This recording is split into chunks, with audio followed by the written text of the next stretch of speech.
Hey all, it's Matt, your average gamer, and this is my top 15 talismans ranked in Elden Ring. At number 15, we have the Dagger Talisman, which enhances critical hits.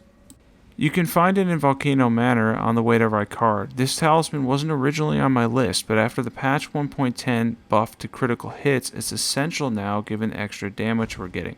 After the Godskin Noble in Volcano Manor, head towards Rykard until you get to a room with the Spellcaster.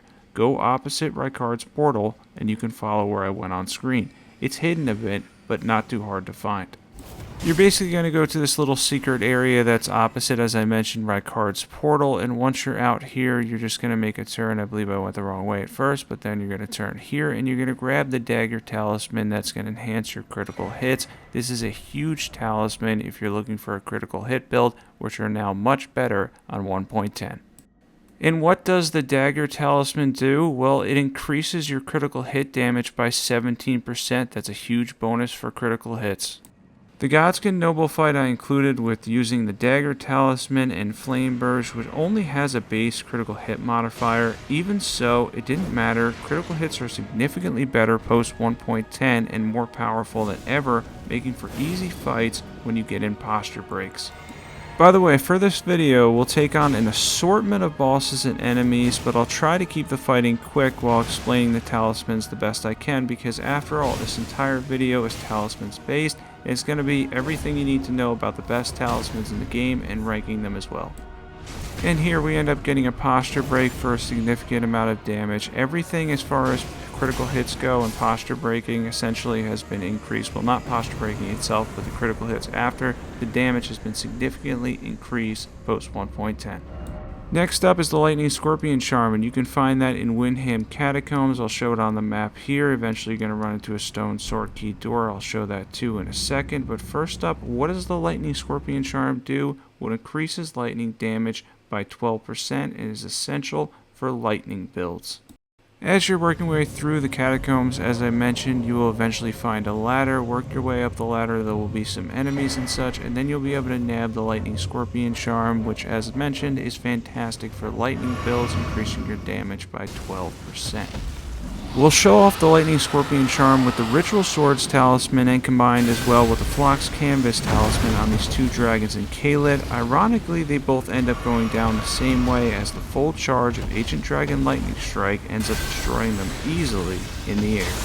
The Lightning Scorpion Charm, as I mentioned, is really a pillar for lightning builds. This is something that you're going to want to add if you have a lightning build, if you're running something like Ancient Dragon Lightning Strike, and it's a great damage type that's lowly resisted during most of Elden Ring.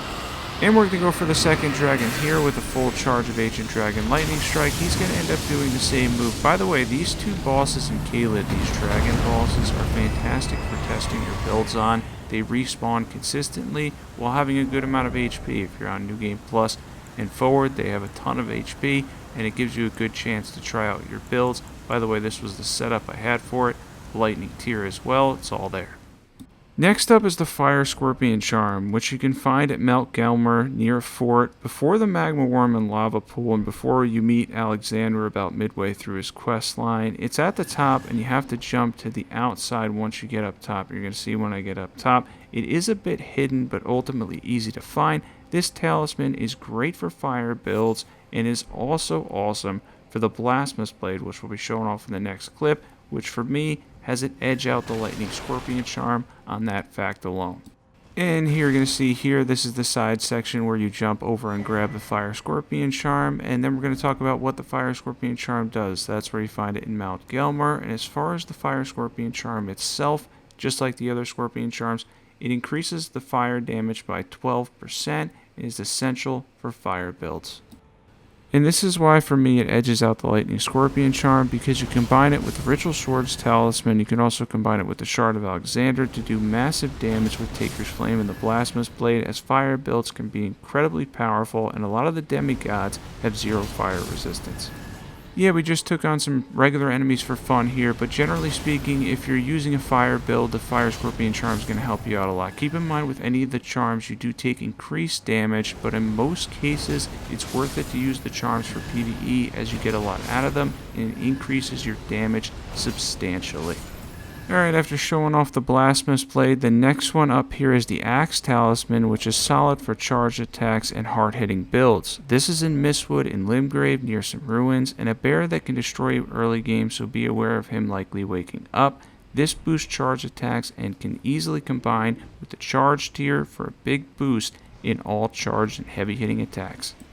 This is definitely one that you're going to want to grab early. This is something that you can grab fairly early in the game. Right in Mistwood, this is in Limgrave. You can get the Axe Talisman and whatever weapon you're using, especially if you're a strength build, you're going to want this for those charge hits. And what does the Axe Talisman do? Well, it boosts your charged attack damage, your charge hit damage by 10%, and it can be combined with the charge tier for even more of an increase. It's really good to have those two together, especially in the early game, as both can be grabbed early. It goes well with Guts Greatsword and the Giant Crusher. If you want, you could throw Royal Knight's Resolve on for even more damage. Actually, combining Royal Knight's Resolve with the Axe Talisman and the Charge tier is a way to absolutely crush bosses. Between the posture damage and the hit damage you're getting on your charged attacks, it's awesome to combine those. You can do a ton of damage. Next up is the Red Feathered Branch Sword at number 11, which you can get by the Boiled Prawn Shack in Liurny of the Lakes. It drops from a death bird that can be a little troublesome. Keep an eye on his range attacks if you attempt to fight this bird early, as he has some hard-hitting jumps and slam attacks that can catch you off guard. Grab this after defeating him, and you'll net yourself an increase in damage when you're at low HP. Yeah, he can be a little bit of a tough fight, that's for sure. I ended up using the Blasphemous Blade to take him down. All the Death Birds and the Deathbright Birds can be a little troublesome given their moveset, but once he's down, you'll end up with the Red Feathered Branch Sword, which is one of the most glass cannon items in the entire game. There it is in Liurny of the Lakes. This is a fantastic talisman if you're looking for that type of build. And what does the Red Feathered Branch Sword do? Well, when you're under 20% HP, it's going to give you a 20% damage increase, and that's generic damage, so it's across the board for everything. The next clip here is kind of funny, by the way. The Twin Bird Kite Shield can also boost damage at low HP, although unlike the Talisman that may be just physical damage, where the Talisman is generic damage, the Dragon and Khalid ended up going down fairly quickly once I got to him, using Mogwit's Sacred Spear, and it ended up being a fitting end for me when you're low health proccing. This is something that can happen. Be wary of that if you're going to go for a glass cannon build. You're going to end up dying like I did at the end of this clip, because it happens when you have no HP. At that point, we did a ton of damage. Basically, almost one weapon art destroyed him, but we ended up going down in the end. Next up is the Claw Talisman, which, by the way, this is number 10, and you can get it at the Stormvale Castle side of Grace, the Rampart Tower side of Grace, from going all the way to the top. Just follow me on screen. This is another one you can get early, and it will increase your jump attack damage. It's really essential for bleed builds and for those heavy-hitting strength builds that center around jump attacks. Now, when you get outside here, you do not have to defeat these initial enemies that are out here. You do have to face the ones by the Claw Talisman, otherwise they'll end up shooting in the back as you go up the ladder. You're going to end up seeing that where I end up, but the ones here you can run right past and continue on your journey to get the Claw Talisman, and as mentioned, this is one that you can get fairly early too. Now, and you can continue to follow me on screen, this is not the easiest talisman to get in the sense of where it is. I think a lot of people know where this is now because jump attack bleed builds ended up being so popular, but other than that, it's a very strange talisman in the sense of where it is and where you get it. You have to make a lot of weird jumps. You have to kind of run out of the way, don't mind me here. And it's just kind of in an odd place for a talisman. This would be really difficult to find on my own. I actually had to look it up the first time I looked for this talisman. I don't know if I mentioned that or not because it was difficult to find. By the way, when you do end up getting up here, you do have to destroy these enemies. Yes, you can probably get past, but it's not worth it. They will shoot you in the back as you go up the ladder, and you may end up falling down. So defeat them with whatever weapons you have, and then move up the ladder. We're going to end up grabbing the Claw Talisman when we get to the top. And we're going to talk about what it does and whatnot, but yeah, it increases your jump attacks. This is essential for bleed builds. It's also pretty essential for strength builds as well. If you're doing a lot of jump attacks, this is something you're definitely going to want to have. What does the Claw Talisman do? It increases your jump attacks by 15%, and it stacks with the Raptor's Black Feathers for even more damage. And this clip is just going to be for sheerly beating something up with dual Great Stars. The Great Stars, by the way, have excellent jump attacks, poise damage, whatever. We don't get a posture break here, which is a little unusual, but New Game Plus 7, they have about 30% more posture, and we take him down fairly quickly using the Raptor's Black Feathers in combination with the Claw Talisman. And next up is the Kindred of Rot's Exultation at number 9, and you can find that in Mount Gaelmore after the See the Water Riverside of Grace, I believe it is. You can continue going your way up like you would towards where you got the Fire Scorpion Charm, and you'll eventually find a cave. You can use the Stone Sword Key to enter, and it's going to be a drop from the boss inside. You'll see a light, by the way, at the end, towards the end of the cave. You're going to head in that direction that doesn't have poison in the area. Then you can find the boss, and the Kindred of Rot's Exultation increases your damage by 20% for 20 seconds after you proc poison. This is an excellent talisman for poison builds and for self-procs. And we're going to use the Venomous Fang here to take on the two Kindred of Rots. By the way, if you are using summons, do not summon them at the door there. You'll end up getting hit with pest threads and they'll probably end up killing you. I would just rush them immediately. And if you rush them immediately, you'll probably do a substantial amount of damage. They don't have a ton of HP. They're fairly easy to bait. You can actually poison them, as you can see on screen there. Continue to get damage bonuses. It was an easy way to take them down and get the talisman. And next up at number 8 we have Millicent's Prosthesis, which boosts your successive hits by 4, 6, and 11% and adds 5 points of dexterity. This is one of the 3, or actually 4, that's going to be linked below with the quest lines. You're going to see the damage that it does here on a bleed build, but yeah, it's linked below along with the Rotten Wing Sword Insignia for Millicent's quest line. I have all that on my other channel so you can do the quest. I didn't include it in this video because those 3 quest lines alone could take about 30 minutes. And next up here at number 7 we have the Ritual Sword Talisman, which boosts your damage generically by 10% when at full HP. This goes great in combination with the Blasphemous Blade, and you can get this in the Altless Plateau by where you come out of the Grand Lift of Dectus. It's in the ruins that are up here after a boss fight. By the way, when I was talking about those quests, I meant that they take about 30 minutes in total in terms of like footage for a video. Individually, those quests probably take, the ones that are in the description below, about an hour maybe or so, half hour to an hour to do each. And that's if you have the game and the areas open that you do the quest in. They are a bit lengthy, and that's why I left them there, so you can get those items as we continue on. Alright, and let's take on this very easy boss fight using the Ritual Sword Talisman. We added that to our bleed build to see how we do, because we shouldn't take damage in this boss fight because it's fairly easy, and just 2 jump attacks. We are on New Game Plus 7, but this boss is extremely easy. He went down, and then we can grab the item behind in the chest. The Ritual Sword Talisman, very, very easy talisman to get, and a very good one at that. And once we grab that, we're going to go on to the next one. The Ritual Swords Talisman is great for many builds, and the next one's the Dragoncrest Greatshield Talisman, which boosts your defense by around 20 points. This is really good to have on New Game Plus and beyond when enemies do more damage. And you can get this from the Drainage Channel Site of Grace in a Haligtree.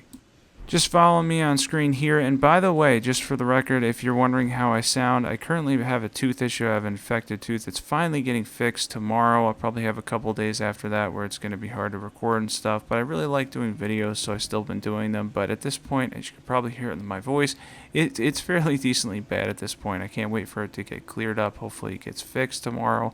And yeah, I'm recording this on Tuesday, by the way. This will go up over the weekend, but hoping that gets fixed, and hopefully I can get back to normal and at least sound like my normal self. But this was a highly requested video. I know you guys really wanted to see the top talismans, and you can use any combination of these talismans, obviously the right ones that fit your build, but there are so many combinations between these 15 that can make your build incredibly powerful. I do end up dying there, of course. It is a tough spot, by the way, so be careful when you jump down.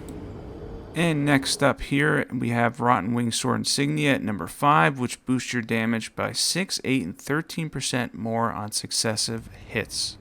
And we're going to take on the Magma Worm, the one that's in Caelid, the one that drops Moonveil. You may be familiar with this big guy here, and he is fairly slash resistant, but we're going to use Rotten Wing Sword Insignia in combination with Millicent's Prosthesis and Lord of Blood's Exultation. See how many jump attacks this is. I think it was 4 in total. Might have been 3 if I connected a little better on them, but overall took the Magmorum down. Rotten Wing Sword Insignia procced, obviously. Fantastic talisman for successive hits. Real quick, just in case you need it, I'm using this on my main character, by the way. I believe this is on my main. I had the Bandit Curved Swords with Seppuku, Claw Talisman, Lord of Blood's Exultation, Millicent's Prosthesis, and then Rotten Wing Sword Insignia. And at number 4, we have the Magic Scorpion Charm, which boosts your damage for magic damage by 12%. You're going to see it on the Knight Comet build here, but this is an amazing talisman to use as a mage. I know it's a pain to get. I left the quest in the description below. You can actually, if you're towards the end of the game and you haven't activated Ronnie's quest line yet, it's not too bad to get this overall. You can actually get it fairly quickly if you have some of the stuff opened up.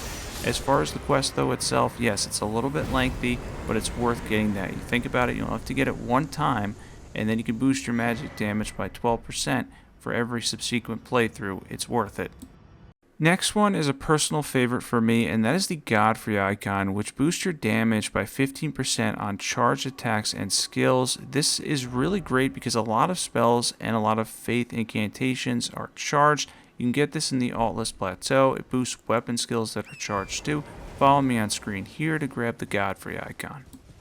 For a lot of people, I feel like the Godfrey Icon may have been in the top 10, maybe the top 5 for some people, but for me, it always makes it in the top 3 because it's like having an additional Shard of Alexander if you're using a charged weapon. And then for incantations and spells, a lot of them are chargeable, so it's a huge damage increase.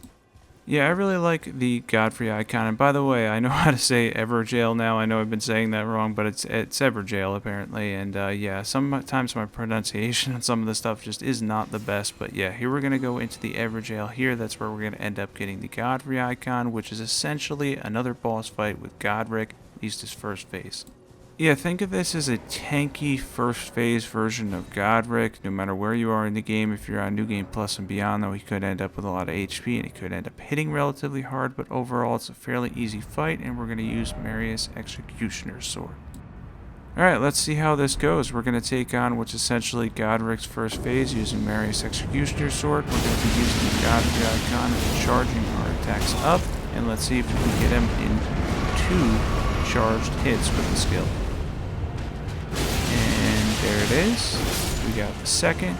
We did a ton of damage with Marius Executioner's Sword, and we're able to nab the Godfrey Icon, which is essential for charged spells, incantations, and weapon skills. Alright, next up here at number 2, we have Lord of Blood's Exultation. I'm going to show you how to get beneath the capital. If you don't know how, just follow me on screen. This isn't too bad to get there. Just follow where I go. And we're going to go to the bottom of the capital so we can get to those catacombs that have Lord of Blood's Exultation. Yeah, this can be a little bit tricky. By the way, be careful of these Albernac or Alberneric guys.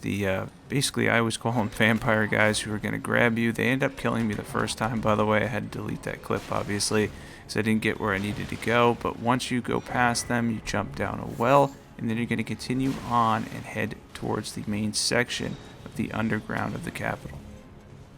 Yeah, and one of them was being a pain and followed me. If you're wondering why I didn't kill them, a lot of times when I'm doing clips like these, I'm just trying to get to everywhere that I can get as quickly as possible so that I can show it as fast as possible, and sometimes that I can show it all in one clip if I have to as well. And for this, we're going to continue on. Eventually, obviously, you're going to run into some rats and whatnot if you're familiar with this.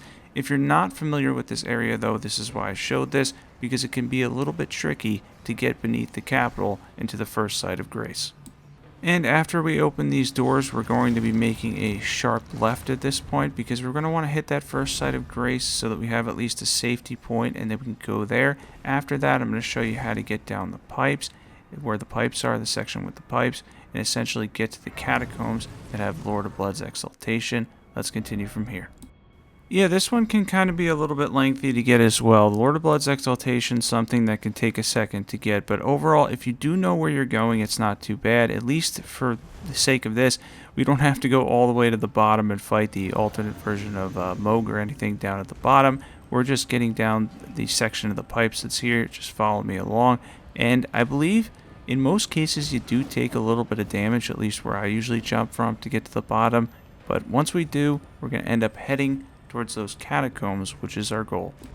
And we're going to continue to work our way down here to get Lord of Blood's Exultation, and that's going to increase our damage every time we proc bleed. This is a great talisman for bleed builds. It's truly one of those ones. I know I said the word essential a lot, but if you're making a bleed build, this is going to be one you're going to need to have. So definitely be sure to make sure you grab this talisman. This is going to make you significantly more powerful. By the way, if you can see here on the right, that's the entrance to the catacombs. Even though the crawfish is being a little bit frustrating, hitting me a couple times, we're able to get into the catacombs, and this is where we need to be. And what does Lord of Blood's Exultation do? Well, it gives you 20% more damage for 20 seconds when you proc bleed. You can also self-proc this, just like Kindred of Rot's Exultation, and we're going to show it off on the boss here, in which we get the talisman, and that's at the end of the catacombs. If you're wondering why I didn't show the whole catacombs, it's because it's kind of straightforward as far as the catacombs go. When you get to the second flame pillar, you're just going to jump up, it'll rise, and then you'll find the switch, and you'll end up going back to the boss, which is at the starting area, the first section, and you're going to get the drop for Lord of Blood's Exultation. Fairly easy boss fight as well. And the best talisman in the game is the Shard of Alexander, which boosts all weapon skills and the majority of weapon skills by 15%. This is a fantastic talisman that does a ton of damage. You can mix it in with a ton of different builds. It's going to boost the majority of those weapon skills by 15%. By the way, if you saw Lion's Claw with Fire Affinity or Flame Art Affinity at really high levels, you do ridiculous damage. It's insane. But anyways, the Shard of Alexander is incredible and fits the majority of weapon builds. In that one, with the other three, Rotten Wing Sword Insignia, Millicent's Prosthesis, the Magic Scorpion Charm, all those quest lines are in the description below on my other channel. Be sure to sub there, and of course be sure to sub here as well. Thanks for watching this one. This was my top talismans, and this was a really fun one to do. Have a great day.